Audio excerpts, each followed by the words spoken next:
আসসালামু আলাইকুম সম্মানিত দর্শক শ্রোতা। এই মুহূর্তে দেশ ও প্রবাস থেকে যারা আজকে আমাদের এই গুয়েতিমালা ঘাসের প্রতিবেদন দেখছেন, সকলকে আন্তরিক প্রীতি এবং শুভেচ্ছা জানাচ্ছি। দর্শকবৃন্দ, যে ঘাসটি উঠানো হচ্ছে এটি হলো আমেরিকান গুয়েতিমালা ঘাস, অনেকে আমেরিকান 5G বলে থাকেন। এই ঘাসটি আমরা দর্শক শ্রোতা, এই ঘাসগুলো আমরা বর্তমানে গোড়াসহ, মোথাসহ এবং শিকড়সহ উঠিয়ে বিভিন্ন খামারিদের খামারে আমরা পাঠিয়ে দিয়ে থাকি।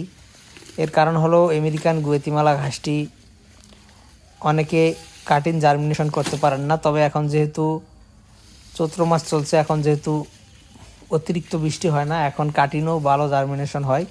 তবে বর্ষাকালে কাটিংটা জার্মিনেশন কম হয়, বেশি বৃষ্টি হওয়ার কারণে বর্ষাকালে কাটিংগুলো পচে যায় ম্যাক্সিমাম। তবে এখন কাটিংও জার্মিনেশন হয়, চারাও জার্মিনেশন হয়। এখন চাইলে আপনারা কাটিং এবং চারা দুইটাই সংগ্রহ করতে পারেন। বর্তমানে আমাদের কাছে কাটিং ও চারা দুইটাই রয়েছে।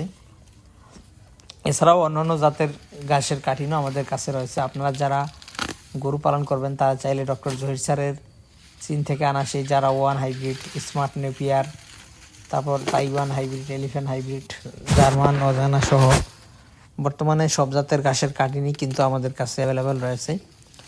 তো দর্শকবৃন্দ, আপনারা যারা নতুন কিংবা পুরাতন খামারি রয়েছেন, বিশেষ করে যারা পুরাতন খামারি তাদের তো অবশ্যই ঘাস রয়েছে।